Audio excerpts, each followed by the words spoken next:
Hey, welcome to X-Oriente, the new voice of Brotherhood. I am your host, Eric Diamond, I am your other host, Jason Van Dyke.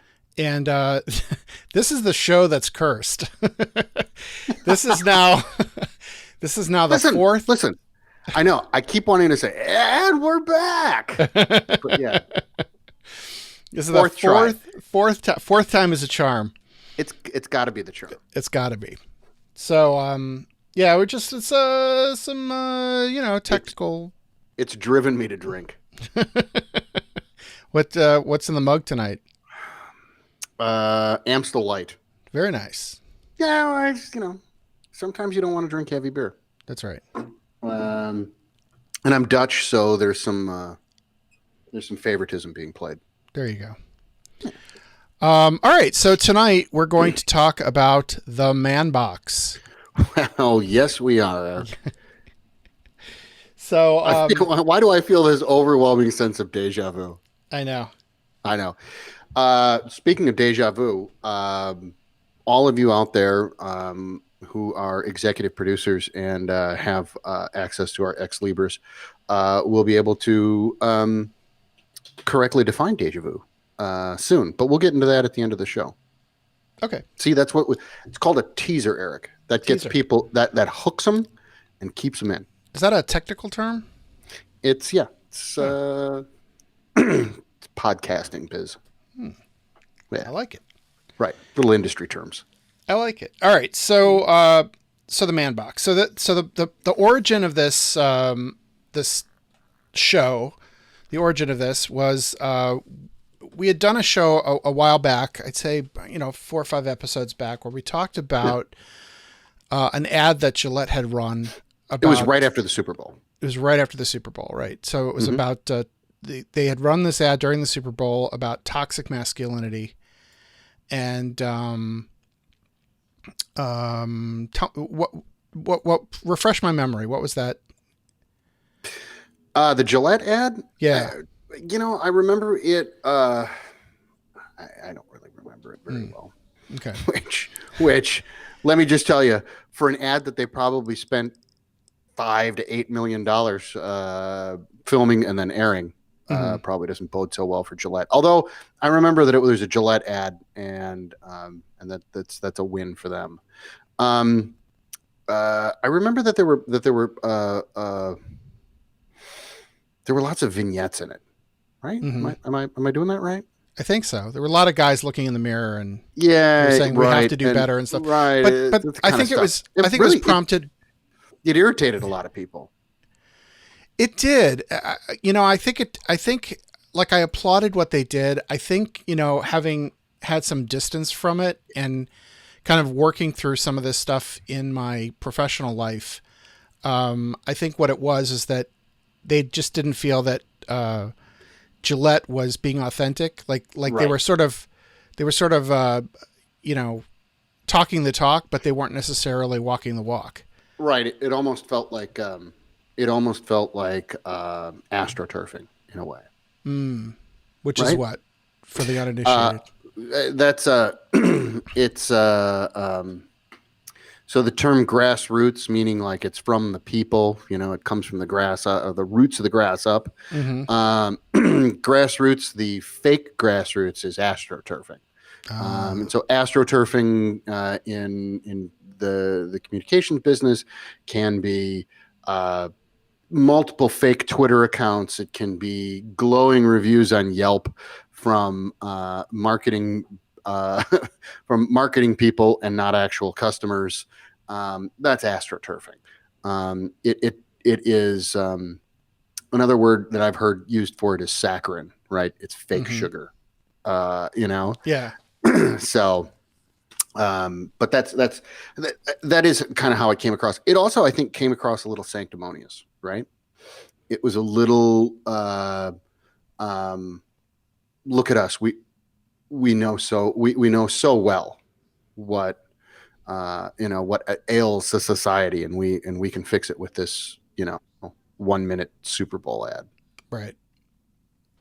So, it kind of, here's the thing. I thought that the ad itself was a good gesture. I mean, we talked about it at the time. I thought it was a good it was a Sure. good gesture. It was, it was the right conversation to be having.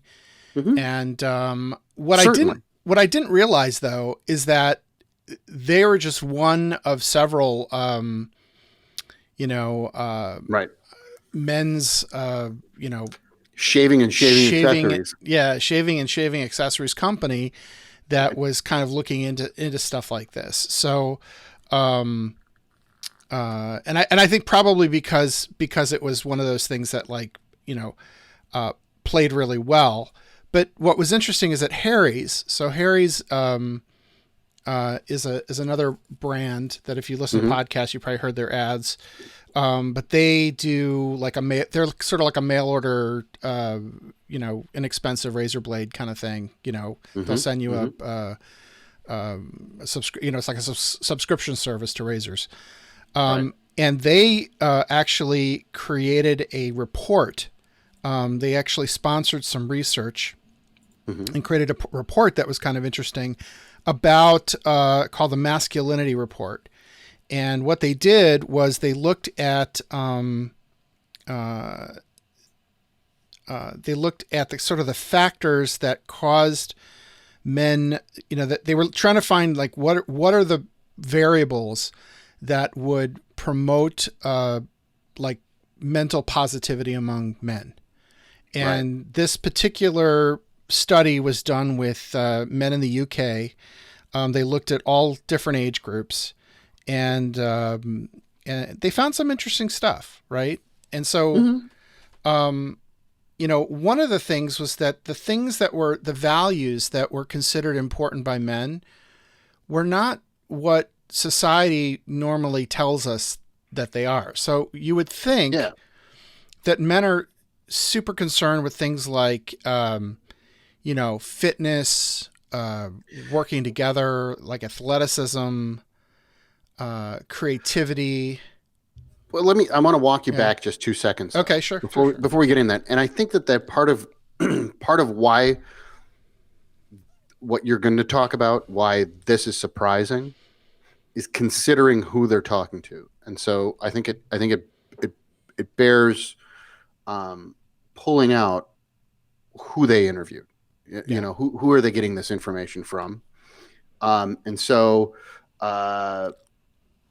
they broke it down into five categories: 18 to 29, 30 to 39, 40 to 49, 50 to 59, and then 60 to 85. Right. Mm-hmm. Mm-hmm. And they've got a pretty representative sample about it, the way that this breaks out, as far as how many guys or what the percentage in each group was that they surveyed.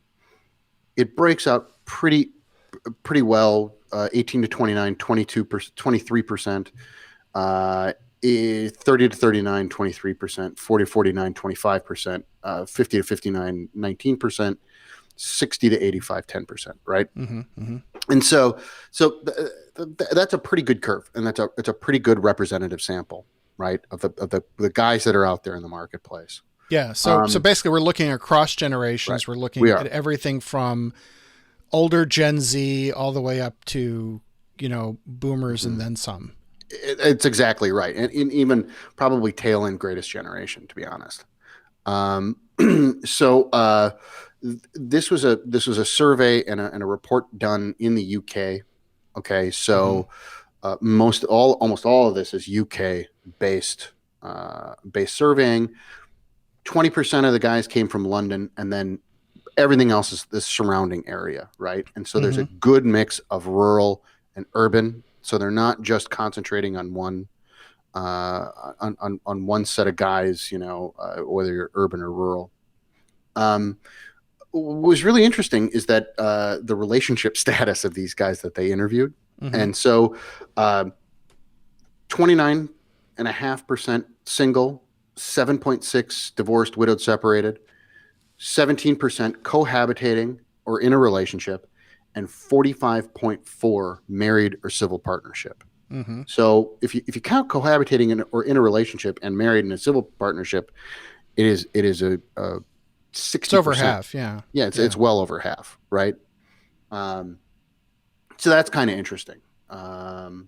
But now knowing that, right? Knowing who they're talking to Mm-hmm. as sort of a representative of males, right? Right. Now you get into what you're talking about, right? Okay. Well, I would think a male is, I like guy stuff. I like fitness. I like, hunting, fishing. I want, you know, I see a man defined as a man by his physical prowess. Yeah. But Or his his professional, or yeah, right. like his abilities, like Yeah, his ability to be creative or right. adventurous. A man is a hunter gatherer. He's brave, right? Yeah, Yeah. absolutely. Yeah. But it turns out, Yeah, not so it much. turns out that's not the most important. In fact, those aspects were considered least important. Number Fitness. one, number one, number one blows my mind. Blows my mind. I'm gonna Yeah. let you do it, but it blows my mind. Number one was honesty. Who'd have thought, Honesty. right? Who'd have Honesty was thought? the number one value that was considered most important. Number two, Unbelievable. reliability. Right. Number three, dependability. Right. Number four, loyalty, and number five, commitment. Right. It's all relationship stuff. And what's interesting is like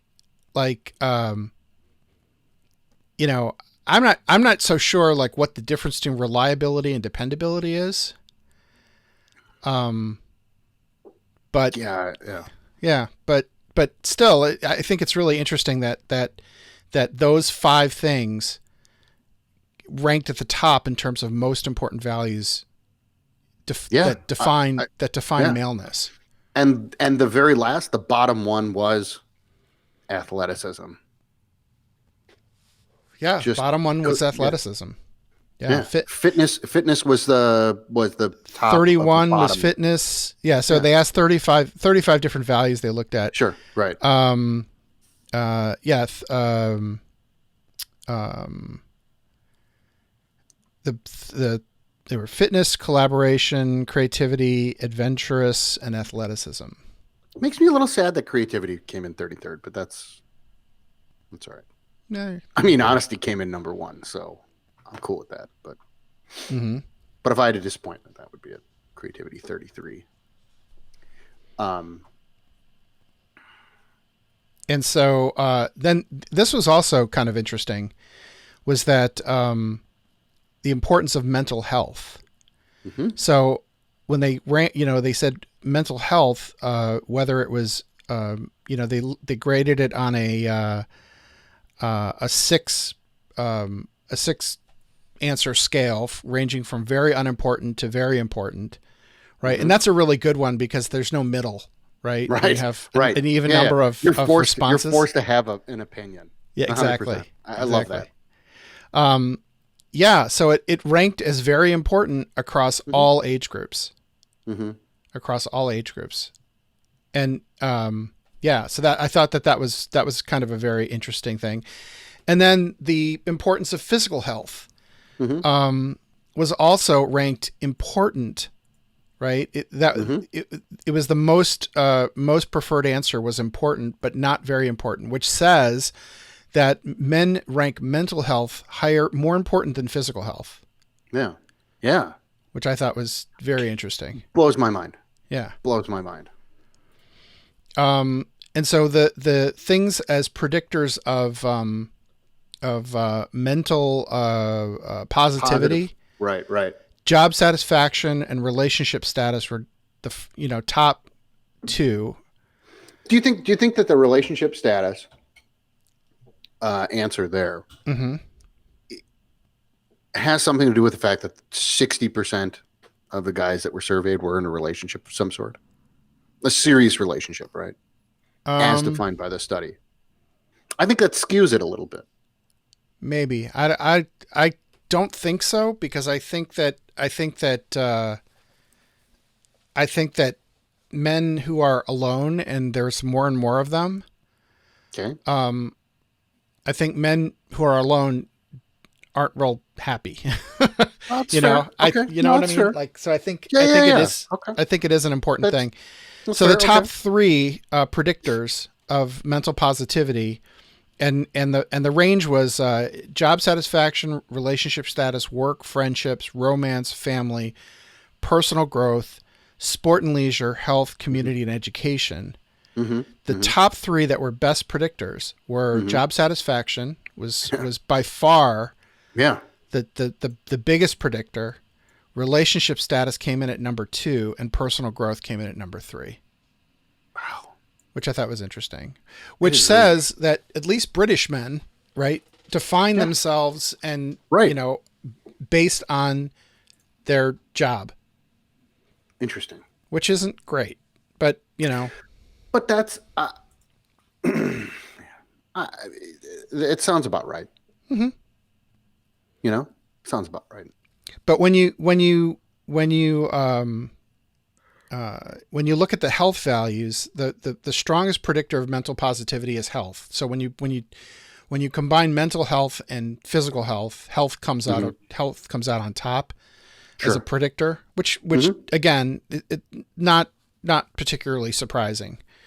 Mm-hmm. Um, and let's see, was there anything else about this one? Um, The family values thing was interesting. That men who feel that they're not living up to traditional standards for a family man mhm. are likely to be at mental health risk. Meaning that like men feel a lot of pressure to live up to the traditional definition of a man providing for his family, Mm. which is interesting. That is interesting, and we'll delve more into that in a second. We will. The other thing that was interesting was that mental positivity tended to increase the older you got, Yeah, sure. right? Which is Yeah. counterintuitive, right? I But thought, no, it's not. I don't think so at all. I totally get where that comes from, right? Is because as you mature and you age, you begin to care less and less what others think of you, yeah, right? yeah, And so you truly start to just say, I get it now. It doesn't matter. I can be me. That's okay. yeah, Yeah. yeah. No, So I'm okay with that. But I I found think that it surprised you. it What did you did. what did you think it would be? I figured the younger you were, the more positive you would be because Why? Yeah. you got Why your do you whole think of life that? ahead of you, you know? Yeah, but that's hilarious. That's such an old man perspective, right? Youth is wasted on the young, and so like that is, and it's funny. I mean, pardon me for this, but it is such an old man's perspective on things because the thing is, as youth, all you care is about like this. It's right in front of you. It's whatever 6 inches from your face is the most important thing, and it is live or die, right? Mm-hmm. Mm-hmm. I mean, think back to your youth and how obsessed you were with things that now you think, what the hell is wrong? What was wrong with me then? That's true. That was so unimportant. And now you really have a much better, one would hope, wise view of what's important, what's not in life. Mm-hmm. And as you sort of shed that propensity to look 6 inches in front of your face and only the thing, this is so important, this is all that matters. As you shed that, you just go and you sort of live life and you become happier and much more centered because you've gotten rid of all that stuff. Yeah. That's just so. All right. I felt it's interesting. So that Yeah. kind of brings us to this idea of something called the man box. And it comes actually from a study called the man box, where they looked at it was conducted by an organization called Promundo, and they looked at men in the U.S., the U.K., and Mexico. And that was Mexico was, I thought, was a very interesting thing because, I think Mexico kind of represents a more traditionally macho culture. Yeah, definitely. Right. Macho, right? Yeah. Mucho macho. Yeah. And guess who funded this one? Is there a Mexican razor brand? No. All right. Is it Axe body It spray? is. It's Axe It is. body spray. It X is body spray. They were the one who funded it. The study was done in 2017. By the way, And that's not fair. I saw the answers, but I know it's okay. It's all right. just full disclosure. Yeah, that's all right. Sorry. So here's the thing. So the man box, basically what they were trying to understand with the study was, what does it mean to be a man in 2017? And the man box refers to a set of beliefs and kind of socialized attitudes that are handed down by, our parents, by families, by the media, by our friends, and other members of society. And the man box places pressure on men to be a certain way, right? And they tell men to be self-sufficient, to act tough, to be physically attractive, to stick to rigid gender roles, to be heterosexual, and have sexual prowess, right? And then the idea of using aggression to resolve conflicts, right? So that represents, so that we talked about. In the Gillette episode, we kind of talked about toxic masculinity. That's kind of the man box, right? Is sort of the belief structure that kind of goes around toxic masculinity. And women have their own version of this too, but of late they've been very successful in breaking out of that from an awareness standpoint. So I think there are still certainly some women who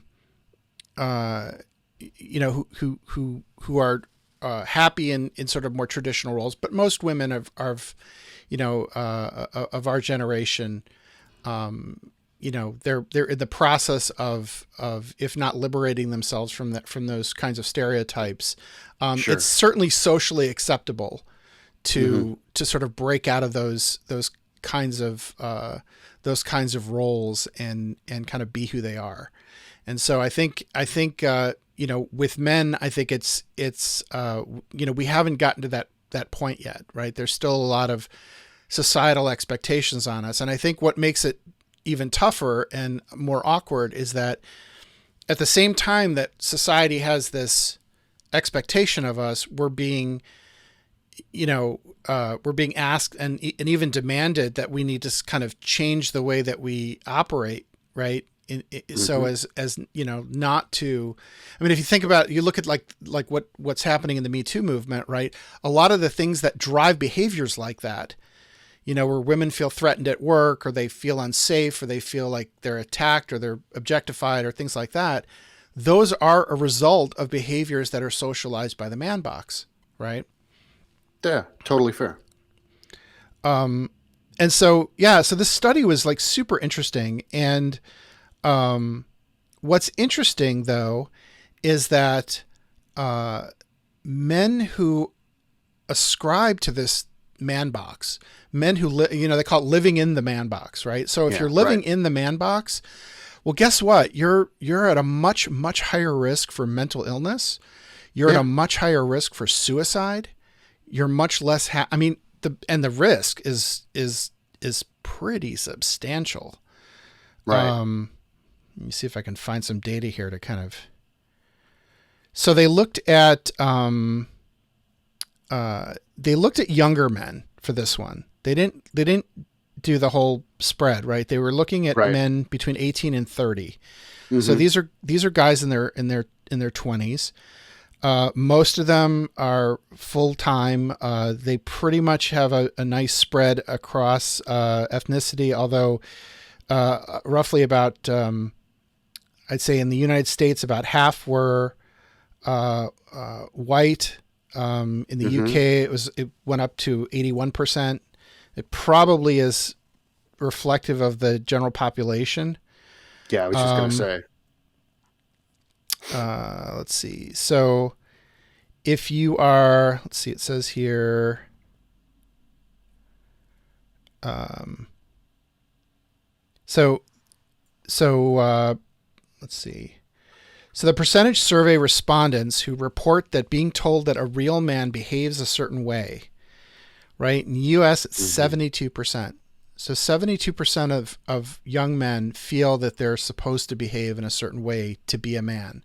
And what's particularly awful about this is that it's, being in the man box is something that you have to continue to do, right? Like manhood is one of those things that it's interesting because, like, in ancient societies, you had a rite of passage, right? And once you went through that rite of passage, you became a man, right? So, like, for example, in a lot of Arab societies, you reach in African societies, you reach a certain age, you're circumcised, right? That's the the ordeal, the Sure. ritual ordeal. And then once you're done, you're a man, right? Hmm. But what the man box theory says is that you have to keep proving your manhood, right? Your manhood is something Right. that can be lost, right? And so there's this anxiety that guys have of, if I don't, of having to live up to, Right. this standard of manhood all the time. So those who let's see, in the UK, that number was 57%. So the survey percentage of guys who who feel that a real man behaves in a certain way, and in Mexico it was 68%, which is interesting because that says that the United States, like we have more hangups about that Sure. than Right. than either Mexico or the UK. It says that people who have the young men who've broken outside the man box, let's see, are demonstrate a greater propensity to reject the rigid social ideas about manhood, right? And Right. so let's see. Okay, so here are the 7 pillars of what real men are supposed to be. Okay. First one, self-sufficiency, right? So the idea of self-sufficiency is that asking for help Hmm. is considered weakness, right? You should Right. be Absolutely. tough and self-sufficient. The second one is acting tough, right? And Okay. it says that the requirements of this one is twofold. The first is a willingness to defend one's reputation by fighting or using physical force if necessary. And the second one is emotional invulnerability, where men have to, maintain an outward appearance of toughness and strength. Hmm. So in other words, don't show emotion. The third is physical attractiveness, right? So the thing is you have to dress well and you have to look good, but you can't seem like Right. you're trying too hard, There you go. Right. I was just going to say. right? It's got to look effortless. Right. Absolutely. Um, And super manly on top of that. yeah, Right. yeah, exactly. Rigid masculine gender roles. So real men don't do housework, right? So The there's best. this, so real men are the breadwinners. Real men Hmm. make more than their wives. That is, that is a very common aspect of manhood, right? Is that Hmm. that you're the primary breadwinner.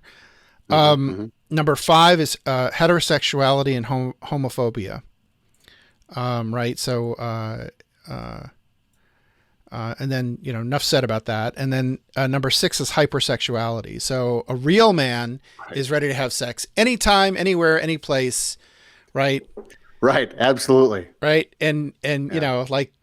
take that Cialis every day because you never know when it's gonna, when the urge is gonna strike and the moment's gonna, and you have to take advantage of it, right? And if you don't, you're not a real That's man. that is fantastic. Isn't it true though? It really is. It really is. And then number 7 is aggression and control, right? So Hmm. basically that a real man uses physical violence when necessary to hold control over household decisions and especially over women, right? Ugh.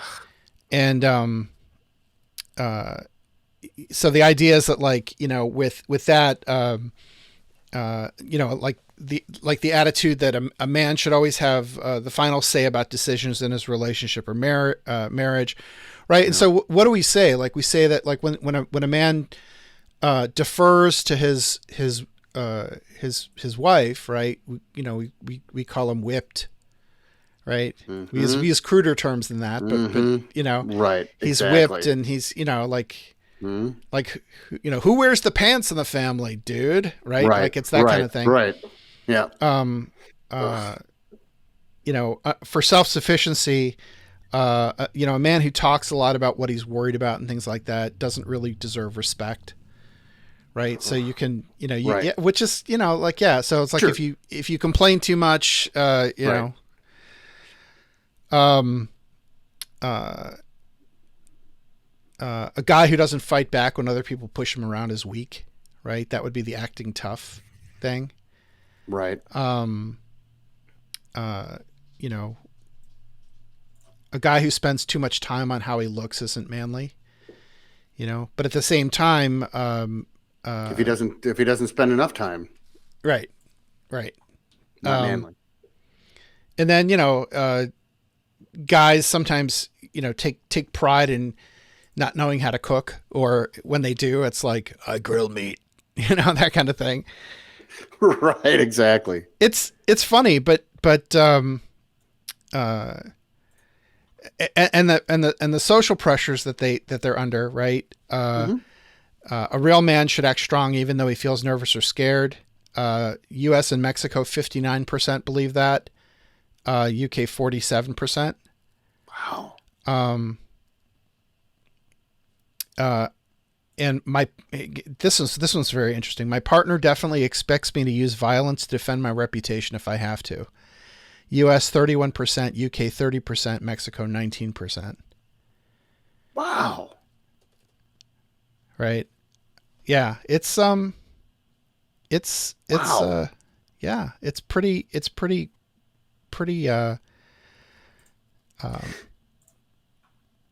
So knowing all these things, right?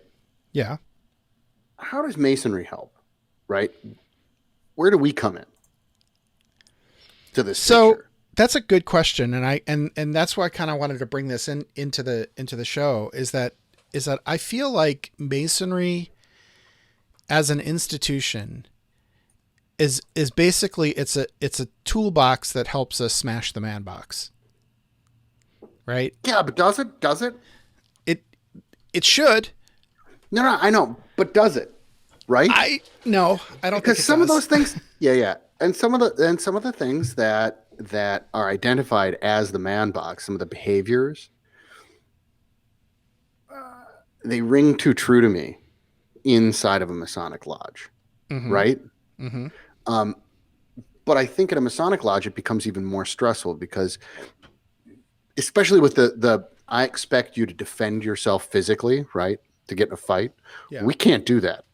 That's a huge no-no in Right. masonry, Right. right? Yeah.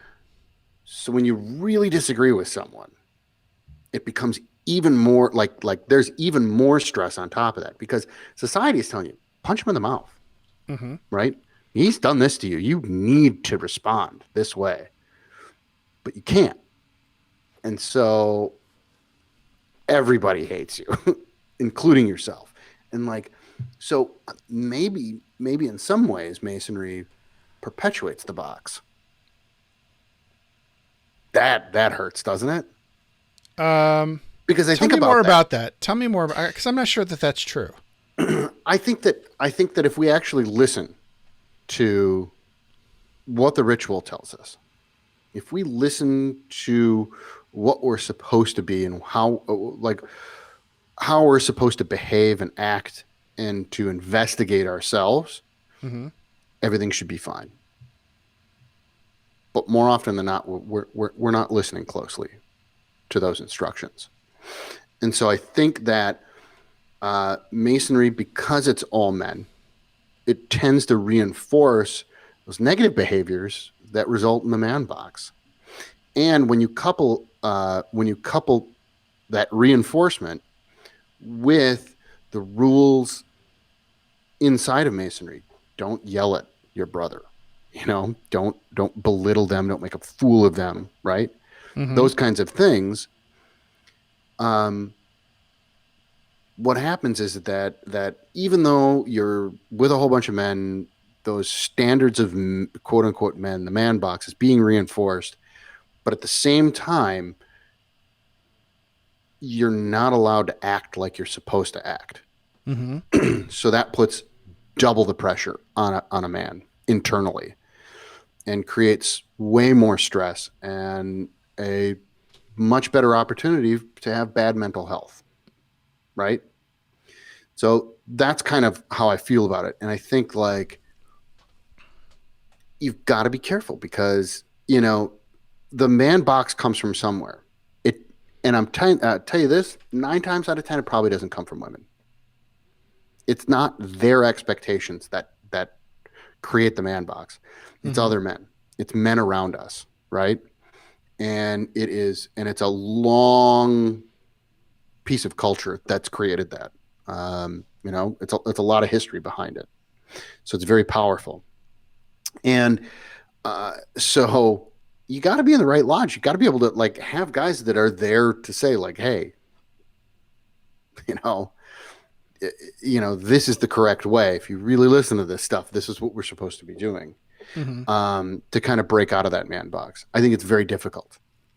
What's interesting though, and I think that what your argument is going to be, and I agree with it, is it's all right there. It's all in front of you.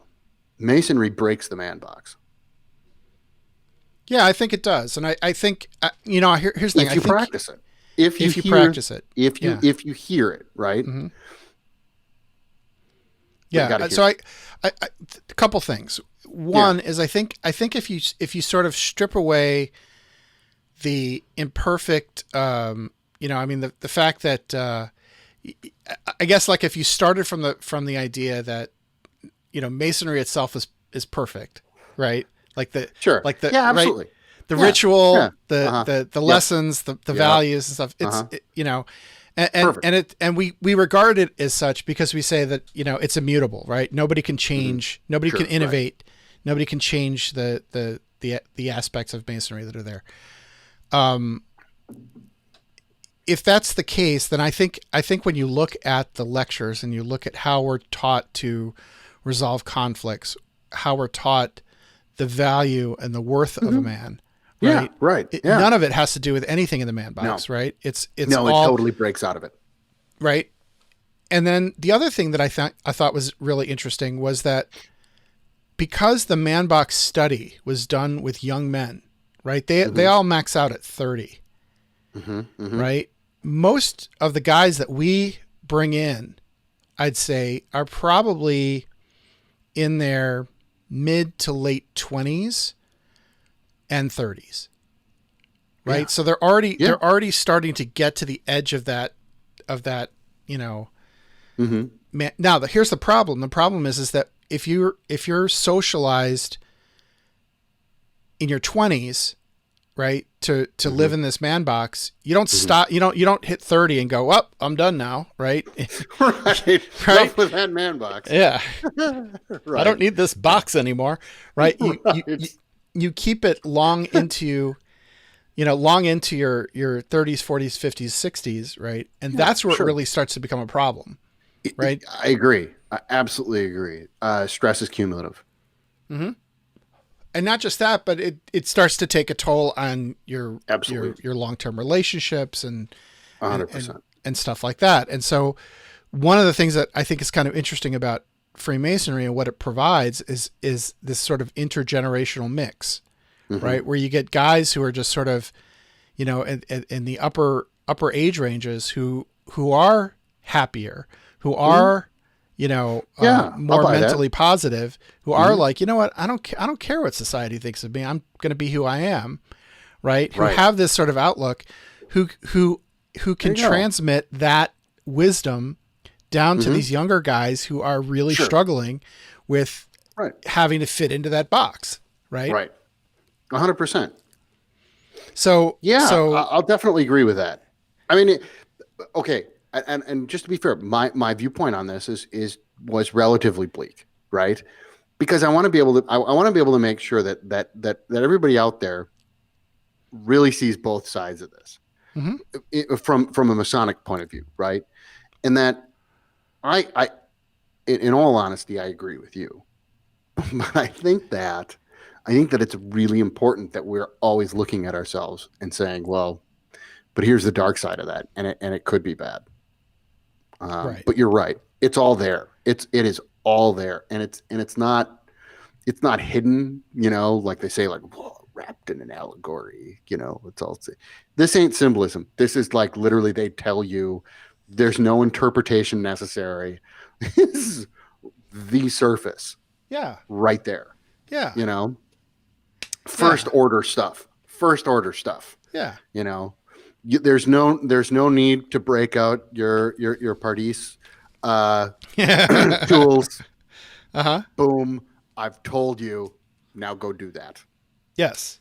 You know, but I love it, and I think I love your idea that a lodge too has more diversity within it, and that diversity is super important to break you out of that man box. That diversity of not just physical diversity, right? Talking about age, race, religion, that stuff, but ideas, diversity of ideas. That's super important. And if you're getting exposed to that and becoming comfortable with being in a place that you're hearing lots of different ideas, not all of which you agree with, it's so good for you mentally. It's so good for you. Yeah. You know, it brings about equilibrium, and that's important. Right. Now here's the problem. And this is like a bit of role reversal here. There you go. I was just going to say, hey, let's switch this up. Now Eric gets to be the downer. Yeah. So the problem is that if I'm in a lodge that's full of guys in the box, sure, right? Yeah. And I'm not doing the work of Masonry. If my Masonic life is simply showing up for dinner, breezing through a business meeting, right? Closing and then going off to the bar for fellowship, right? And I'm not doing, with the occasional, we're going to do a degree where we, we memorize all this stuff and we blech it onto, Masonry by the motions. Yeah. A bunch of youngins, right? Then there's no ability, there's no work, there's no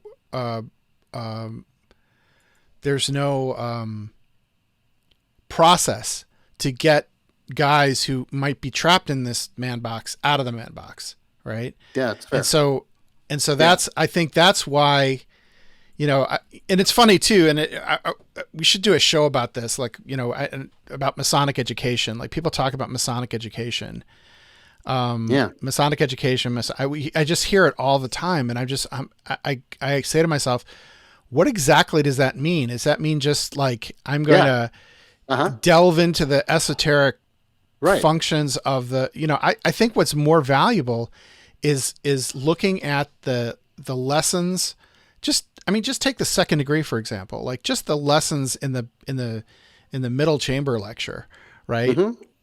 The things that are talked about there, right? If you actually start to practice those and to say, all right, we're going to practice the elements that are sort of in the second degree as part of what we do in lodge, right? It's huge. That to me is way more important, right? Than simply, talking about, what does Mackey say about blah, blah, blah? Right, or what does Wilmhurst say about, Oh, you don't know who Tristan Justice is? Well, fine. Whatever. Right. So I think that alchemist are you. Exactly. Right. So I think that's, I agree. Right. So I think that 100%. that Masonry has the potential, And let's be clear. Like what's the reward? Well, the reward is being happy. The reward, Yeah. right, Yeah. is Right. a positive mental attitude. The reward is less stress in your life. The reward is a better support network. The Right. reward is brotherly love, right? It's really funny. Okay, so and I want to go back to something that you just said there, that the reward is being happy. I want to talk about this for just a quick second because this is a peccadillo of mine. What does happy mean, right? What does that mean? Does it mean that you're walking around with a smile on your face all day? That's not what happy actually means. So, growing up, my dad is a psychotherapist. He's a clinical social worker by trade. And how do you feel about that, Jason? That's exactly right.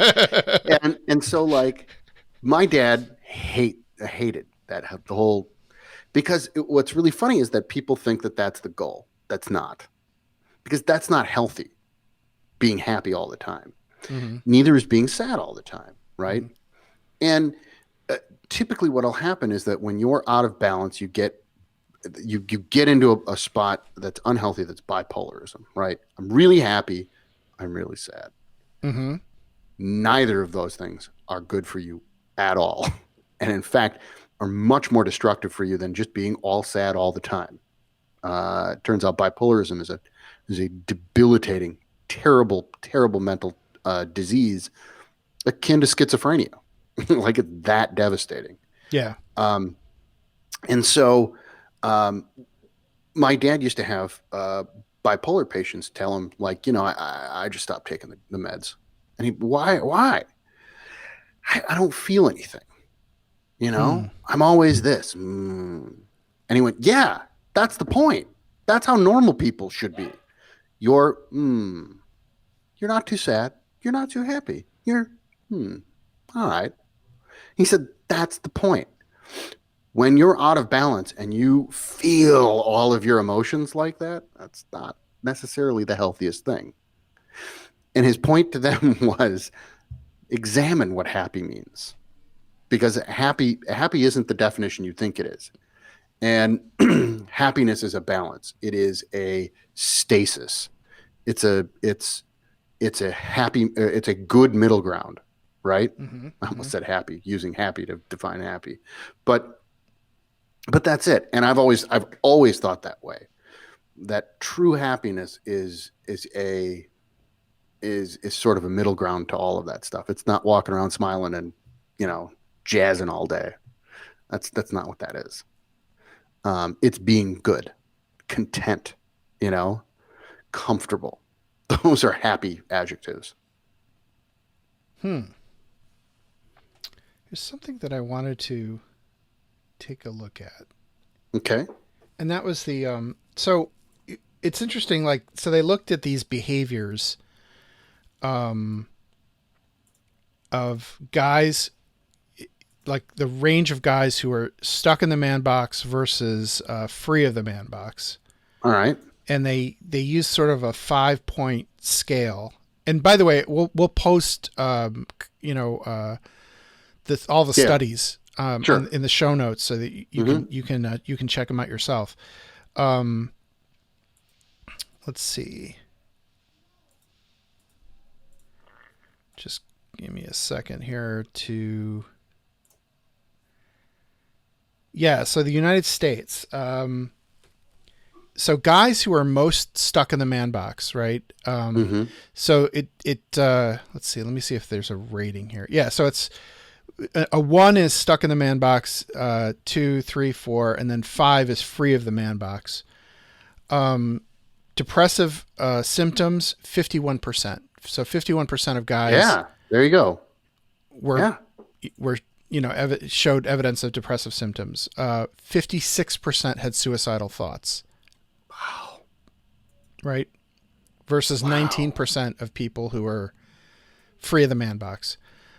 Perpetration of bullying, 81%. Right? Wow. So if you're believing that, right? Right. Experiences of bullying, 87%. Yeah. That follows. Right? Yeah. Sexual Yeah. harassment, 71%. Hmm. Binge drinking, 27% versus Not as high as I would have 18%. thought. Not as high as I would have thought, actually. Really? Yeah, I would have thought it was higher. And then they had an He says as he finishes his beer. individuality rating of 21% versus 13% for people who are free of the man box. Yeah. That's the United States. In the UK, it's even worse in some cases. Suicidal thought, 69%. Actually, that wasn't as bad. Suicidal thought. Yeah, no, it is bad. It is worse. That's super 70%. 70% of Yeah. guys in the man box in the UK thought about killing themselves. Perpetration of bullying, 81%. It's roughly the same, but experiences of bullying goes up to 90%. Sexual harassment, 75%. Binge drinking, 27%. Same as the right on US. par. Right on par. I really would have thought it was higher, but that's okay.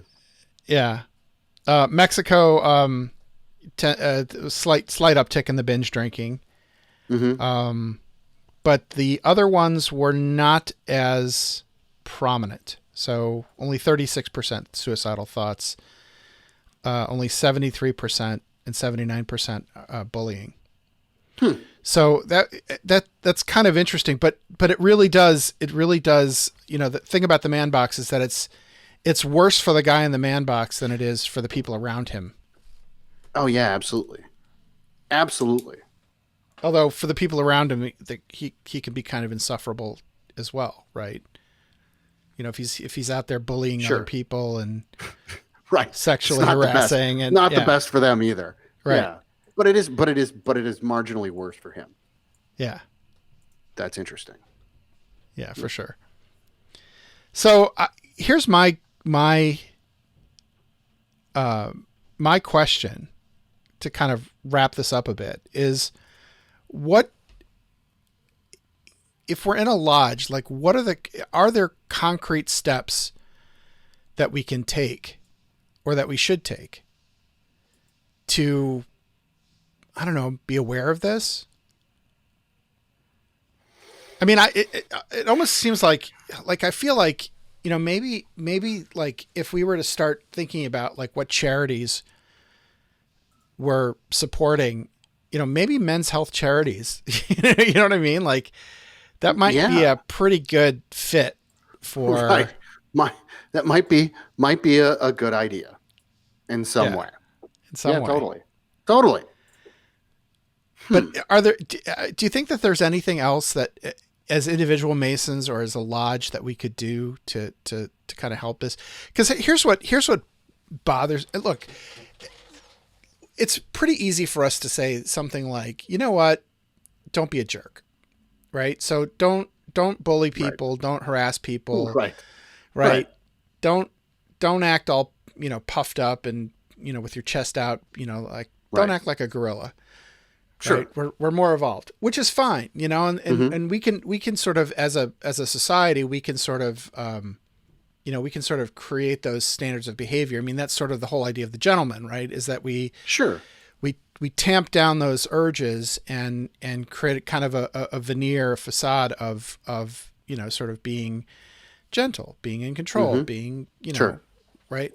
But if you're living in the man box, you're having to behave another way, that creates a lot of conflict within yourself, right? And then I think that's why we are more suicidal. That's why we're more depressed. That's why we feel more isolated, right? It's like we feel like, well, we can't reach out and ask help from our brothers because we're too proud and we're too too ruggedly individual. It's an admission of weakness, right? Sure. So is there anything that we can do to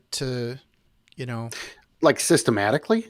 I don't know. I don't know if there is, so in DC, I think we're starting an initiative where we're going to try and address this a little bit with our charities, actually, with our the Masonic Foundation of DC.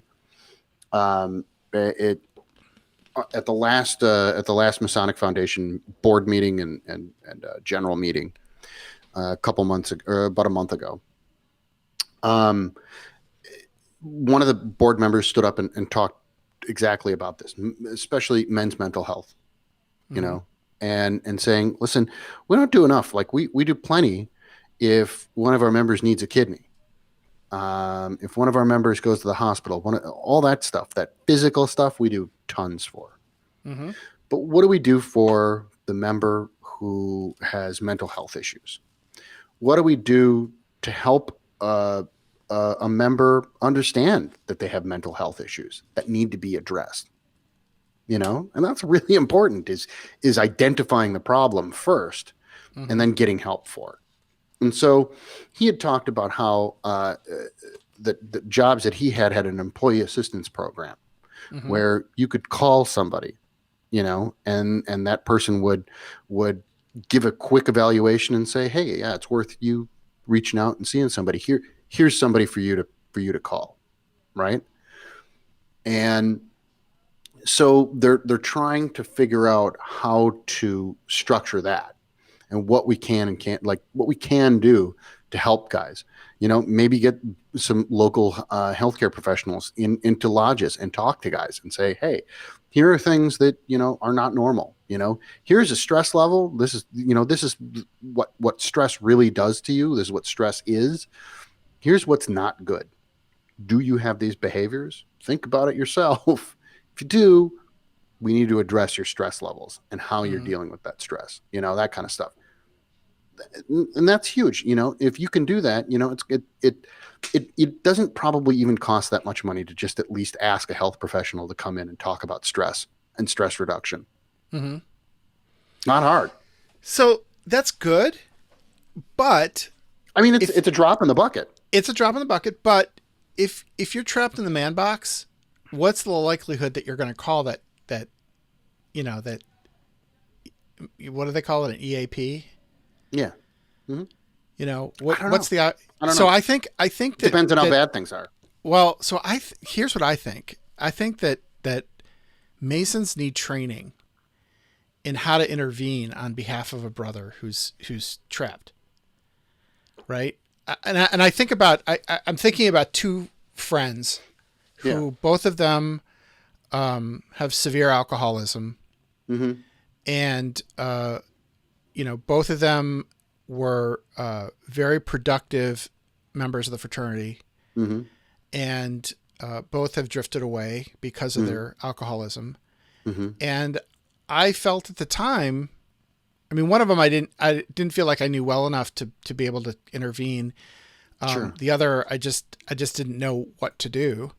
Mm-hmm. And I just felt like we missed an opportunity. Like we should have been, in a way, we should have been there for them. Now, some people might say, well, it's their responsibility. And yes, it is. But if they're not able to, right, what then becomes our responsibility in trying to get them help? Right. And that's a really hard, difficult, thorny question. Yeah, it is. It really, really is. Right. It's tough. Yeah. I don't know. Well, that's really tough. Yeah. So anyway, look, I think it's okay to end it there because, sure. You know, at least we're scratching the surface and we're starting the conversation. Yeah, I agree. If you're listening to this, we would love to know what you think. Drop us a line. I would love to hear if you have ideas. You know, yeah, X-Oriente.com. Leave a comment on the YouTube channel or on Facebook, and let us know. We purposely didn't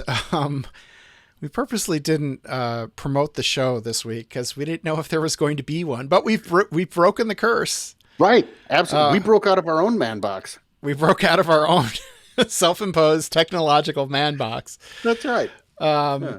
And we broke out of the tech box. The tech box. And so now that we're back on track, we'll be doing some more stuff.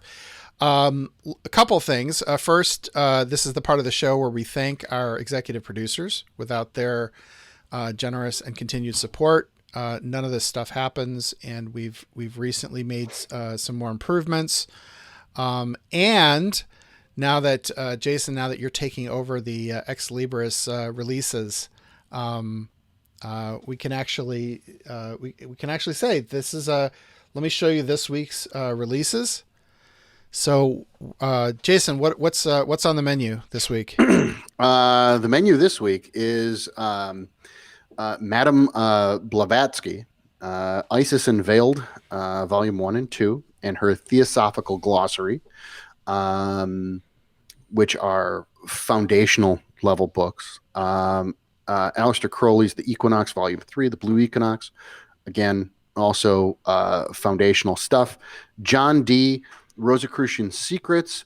That one's a little bit more advanced, I would say, than the other ones. And it's not Dee's most interesting thing, but it's still cool and worth the read. What Eric and I were talking about as we put together the selections for the Ex Libris this week, I thought this is a lot like wine pairing, right? Yeah. And then, I started with, wow, we should really put out the Blavatsky because that's, she's super. That collection is very foundational. It's just kind of a first brush with esoteric studies, and you said, oh, that's good, yeah, but we should do the Crowley thing, and that goes well, that pairs well, and then you really start to think about these things and how they sort of weave together a little bit, and that's kind of fun. So there you go. That is the Ex Libris for this week. And so what alcoholic beverage would we pair with these particular books? God, that's a great question. A fine cognac? No. Slivovitz? No. Malort? Right, Malort. That's great. For all you non-Chicago people out there, I feel bad for you. Drinking, just for people who don't know, drinking Malort is like imbibing a tire fire in your mouth. It is. That's true. Yeah. Anytime anyone says to you, it's the worst liqueur ever made. When anyone says to you, if you say, "Oh, sure, I'd love to have whatever that is," and they say, "Oh, do you like some Malort?" Sure. What is that? And if anybody ever answers the question, "What is that?" with, "Oh, it's an herbal liqueur," run away. Yeah. That is never okay. Herbal liqueur, those two words, danger. Because it's always going to taste terrible, just awful. Escolian green, same thing. It tastes like lawnmower gasoline. I think for these, I would go with a cheap wine. A cheap wine, okay. Yeah, cheap wine. A base level cheap wine, like a turning leaf. Something that well, it was $12. Yeah. I mean, we're not talking bum wine. Don't go out and get yourself some Mogan David for these, but like a Kendall Jackson, Okay. a Kendall Jackson Syrah. Okay. Be a basic bitch while you're reading these, because that's what you're reading is basic stuff. So drink a basic wine.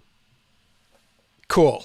All right, so there you have it. A Kendall Jackson Syrah with the I sommelier the hell out of that. Yeah. So listen, if you'd like access to Ex Libris, the way to do that is to become an executive producer. You can do that by going to our Patreon page at patreon.com/X-Oriente and making a pledge. And we're kind of in the midst of revamping the whole executive producer program. So that's more to come on that. But in the meantime, thank you. Jason, I think, was the only one who showed up in the chat room. And so we thank him for coming. Thanks, Jay. And we will be, we'll be promoting and cross-promoting and everything like that now that we've got our technical issues under control. And now that we've got this episode behind us, the world is our clam. Woohoo! The world is our clam. That's great. The world is our, I don't know, pick your dirty bottom feeding mollusk. That's right. Yeah. Pick your mollusk. Yeah. Right then. So anyway, take care. We'll see you next time. Fiat Vox, everybody. Fiat Vox, everyone.